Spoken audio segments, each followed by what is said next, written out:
السلام علیکم۔ وعلیکم السلام ورحمۃ اللہ وبرکاتہ۔ حضرت آپ کی بارگاہ میں سوال عرض ہے۔ جی فرمائیے۔ حضرت امام حسین رضی اللہ تعالی عنہ نے 9 محرم کو یزیدی فوج سے ایک رات کی مہلت کیوں مانگی؟ اس کو بیان فرما دیں۔ الرحمن الرحیم، لک الحمد یا اللہ، الصلاۃ والسلام علیک یا رسول اللہ، الصلاۃ والسلام علیک یا حبیب اللہ وعلی آلک واصحابک سیدی یا رسول اللہ صلی اللہ علیہ وسلم۔ معزز سامعین و ناظرین،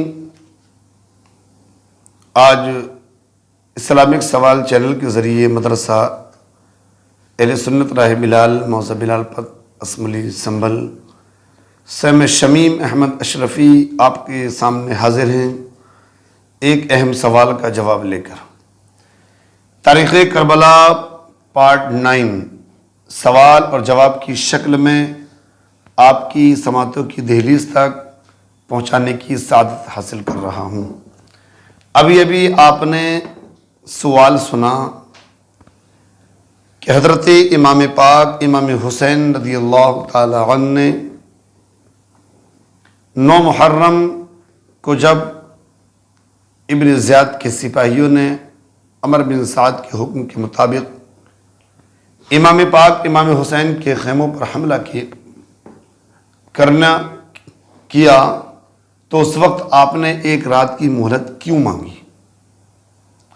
یہ بہت اہم سوال ہے اور اس کے جواب سے ہمیں اور آپ کو کچھ سبق یاد ہوگا، کچھ نصیحتیں ملیں گی۔ معزز سامعین و ناظرین، میرے آقا امام پاک امام حسین علی جدہ وعلیہ السلام 2 محرم کو میدان کربلا میں خیمہ زن ہو چکے تھے اور 2 محرم سے لے کر 9 محرم تک ابن زیاد کے سپاہیوں سے، عمر بن سعد سے، ابن زیاد سے، ان سے گفتگو چلتی رہی، کوئی راستہ آسانی کا نکل جائے، صلح کا نکل جائے، لیکن وہ اپنی بات پر بضد رہے کہ امام پاک امام حسین سے صلح کا راستہ ان کے لیے صرف ایک ہی تھا کہ امام پاک امام حسین یزید کی اطاعت کریں، ابن زیاد کی اطاعت کریں، یزید کی حکومت کو تسلیم کر لیں، تب تو صلح کا راستہ ہے، ورنہ کوئی راستہ باقی نہیں ہے۔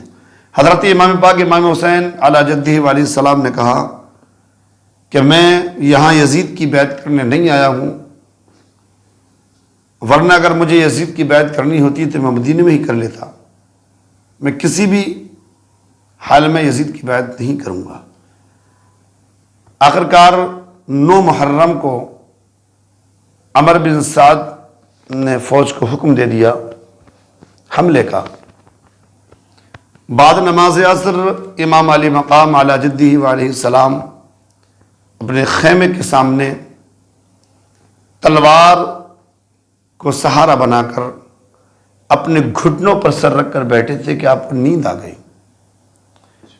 ادھر عمر بن سعد کی فوج کا جو شور و غل ہوا تو حضرت سیدہ زینب رضی اللہ تعالی عنہ نے جب یہ شور و غل دیکھا تو آپ آئیں اور حضرت امام پاک امام حسین کے پاس آئیں پردے کی آڑ سے اور آپ کو اٹھایا اور کہا کہ بھائی کہ دشمن کی فوج کی آواز بہت نزدیک سے آ رہی ہے۔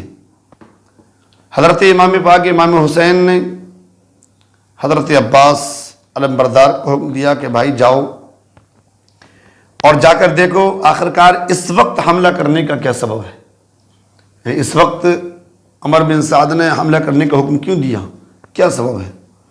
حضرت عباس علمبردار اس فوج کے پاس پہنچے اور جانے کے بعد آپ نے پوچھا کہ امام علی مقام علی جدہ وعلیہ السلام نے کہا اس وقت حملہ کرنے کا کیا سبب ہے، آپ نے اس وقت حملہ کیوں کیا ہے؟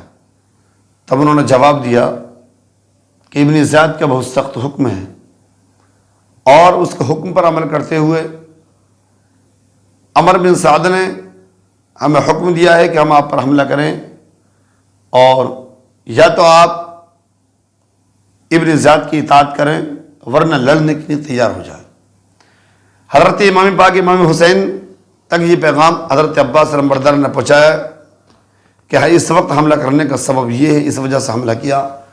تو حضرت امام پاک امام حسین علیہ جدی علیہ السلام نے کہا کہ عباس جاؤ اس فوج سے جا کر کہو، فوج کا جو سردار ہے، فوج کا جو کمانڈر، اس سے جا کر کہو کہ ہمیں ایک رات کی مہلت اور دے دیں۔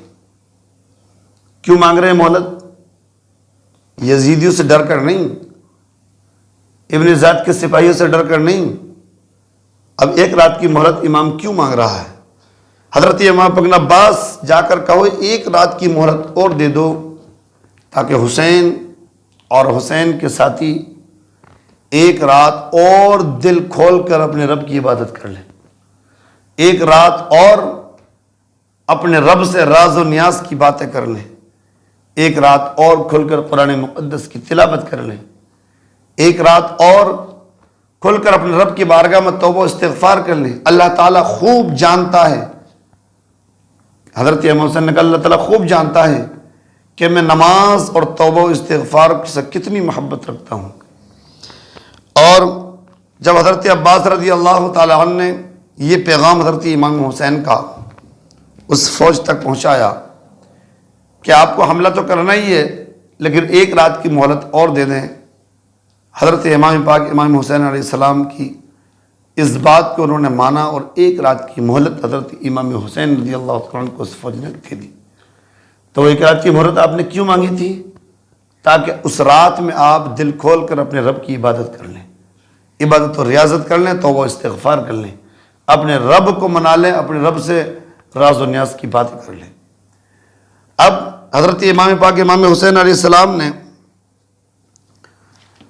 اپنے ساتھیوں کو رات میں جمع کیا، جتنے آپ کی محبت میں آپ کے ساتھ گئے تھے ان سب کو آپ نے جمع کیا۔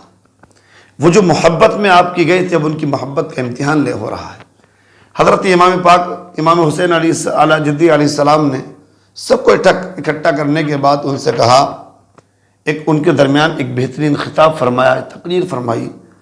آپ نے کہا الحمدللہ، اللہ کا شکر ہے، اللہ تبارک و تعالیٰ کا ہر حال میں شکر ہے، تمام تعریفیں اس رب کے لیے جو کائنات کا پالنہار ہے۔ اور کہا اے اللہ میں تیرا شکر بجا لاتا ہوں کہ تو نے ہمیں اہل بیت نبوت کی عزت عطا فرمائی اور قرآن کے علم دیا، دین کی سمجھ دی، اور اللہ تبارک و تعالیٰ کا کروڑ احسان ہے کہ اس رب نے ہمیں راہ راست عطا فرمایا۔ اس کے بعد حضرت امام پاک امام حسین علیہ جدہ علیہ السلام نے کہا کہ میرے ساتھیوں سے اچھا کوئی، میرے ساتھیوں سے زیادہ وفادار اور بہتر کسی کے ساتھی نہیں ہوں گے۔ آپ نے کہا کسی کے ساتھی بھی میرے ساتھیوں سے زیادہ بہتر وفادار نہیں ہوں گے، اور میرے خاندان سے زیادہ بہتر کسی کا خاندان نہیں ہوگا رحم دلی میں، نیکوکاری میں، تقوی و طہارت میں۔ یہ حضرت امام پاک امام حسین نے ایک خطبہ ارشاد فرمایا۔ اور اس کے بعد حضرت امام پاک امام حسین نے کہا کہ جتنے آپ کے جانثار تھے سب کو سامنے بٹھا کر آپ نے ان کا ایک امتحان لیا اور آپ نے ان سے کہا کہ اب یہ طے ہو گیا ہے کہ کل ہماری شہادت ہونی ہے، یہ میرے خون کے پیاسے ہیں، لہٰذا میں آپ تمامی حضرات سے یہ التجا کرتا ہوں۔ امام پاک نے فرمایا کہ تم لوگ میری وجہ سے اپنی جانوں کو قربان نہ کرو، میری وجہ سے اپنے بچوں کو یتیم نہ کرو۔ میں حسین ابن علی تم سب کو اجازت دیتا ہوں، جاؤ تم اپنے وطن واپس چلے جاؤ۔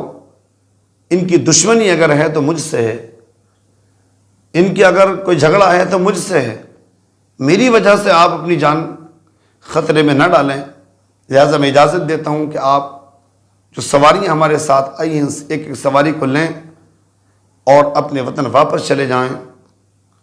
لیکن ان میں سے کوئی بندہ بھی اٹھنے کو تیار نہیں۔ امام علی مقام کی تقریر سن کر کوئی بھی اٹھنے کو تیار نہیں۔ سب سے پہلے حضرت عباس علمبردار اور ان کے بھائی اور ان کے بھتیجے اور بھانجے کھڑے ہو گئے کہ یہ آقا حسین علیہ السلام، کیا ہم آپ کو چھوڑ کر اس لیے چلے جائیں کہ آپ کے بعد زندہ رہیں؟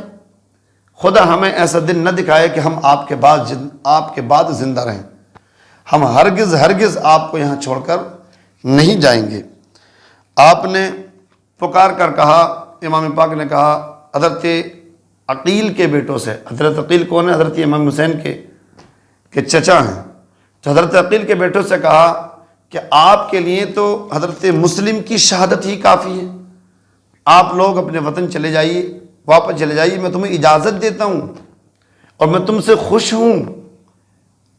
کبھی آپ کے ذہن میں یہ ہو کہ ہم امام کو چھوڑ کر چلے جائیں گے تو کل میدان محشر میں امام کے نانا مصطفیٰ علیہ السلام کو کیا جواب دیں گے؟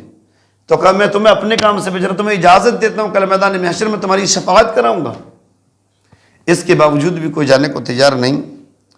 آپ کے حضرت مسلم کے بھائیوں نے اور بیٹوں نے کہا، اے آقا حسین آپ کیسی بات کر رہے ہیں؟ ہم آپ کے دشمن کے مقابلے میں کھڑے ہو جائیں گے اور آپ کے دشمن سے لڑیں گے، یہاں تک کہ ہم اپنی جان آپ پر قربان کر دیں گے، آپ کے قدموں پر نثار کر دیں گے، لیکن آپ کو چھوڑ کر یہاں نہیں جائیں گے۔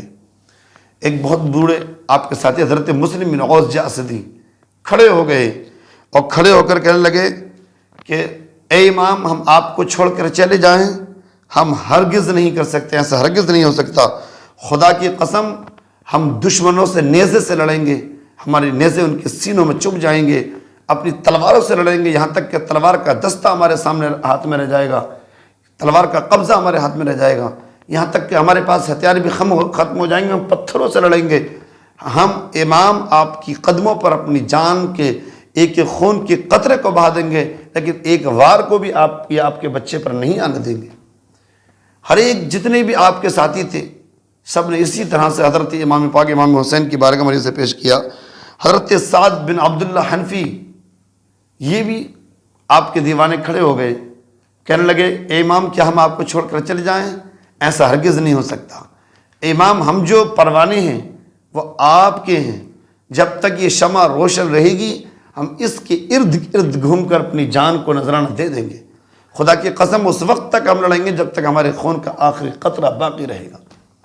حضرت امام پاک امام حسین کے جتنے ساتھی تھے سب نے یک زبان ہو کر یہی کہا تھا، اے امام جب تک ہمارے جسم میں خون کا آخری قطرہ باقی ہے اس وقت تک ہم آپ کی حفاظت کرتے رہیں گے، اپنی جان کا نذرانہ پیش کرتے رہیں گے، لیکن ہم آپ کو چھوڑ کر ہرگز نہیں جائیں۔ امام پاک نے کہا رات کی اندھیری ہے آپ نکل جائیں، لیکن کوئی بھی جانے کو تیار۔ پھر حضرت امام پاک امام حسین نے حکم دیا تو پھر اپنے خیموں کو قریب کر لو اور اب اس رات دل کھول کر اپنے رب کی عبادت کرو۔ ساری رات امام پاک امام حسین کے بچے امام پاک امام حسین عبادت اور ریاضت میں مشغول رہے، اور آپ نے اپنے خیموں کے ارد گرد ایک خندق کھودی اور ایک راستہ باقی رکھا جانے کے اور حملہ کرنے کے لیے اس خندق میں آگ دہکائی تاکہ کوئی ظالم ہماری خواتین کی جانب نہ آ سکے۔ حضرت امام پاک امام حسین علیہ السلام کی یہ رات کیسے گزری اس کو کوئی بیان نہیں کر سکتا۔ ساری رات امام اپنے بچوں کے ساتھ اللہ کی عبادت کرتے رہے، بچوں کو قرآن کی تلاوت کرتے رہے، خود قرآن پڑھتے رہے اور رب کی بارگاہ میں دعا و استغفار کرتے رہے۔ دوستان محترم ہمیں یہاں سے سبق ملتا ہے کہ کوئی بھی سخت مرحلہ ہمارے سامنے آئے، کوئی بھی سخت مشکل ہمارے سامنے درپیش آئے تو ہم سب سے نہ کہیں، اپنے رب سے کہیں۔ امام اس رات صرف اپنے رب کی بارگاہ میں اس کربلا کی ریگزار پر اپنے سر کو رکھ کے یہ کہتا تھا، یا اللہ جس مقصد کے لیے میری ماں نے مجھے دودھ پلایا تھا، جس مقصد کے لیے میرے نانا مصطفیٰ نے مجھے کندھوں پر بٹھایا تھا، مجھے پیٹھ پر بٹھا کر سجدے کو لمبا کر دیا تھا، مولا وہ امتحان کا وقت آ گیا ہے تو میرے پائے استقلال میں ذرا برابر فرق نہیں آئے، مجھے کامیابی و کامرانی عطا فرمانا۔ ساری رات امام دعاؤں میں گزار رہا ہے۔ اللہ تعالی ہم سب کو امام پاک کی ان دعاؤں کے صدقے میں ہم سب کی نجات فرمائے، آمین۔ السلام علیکم۔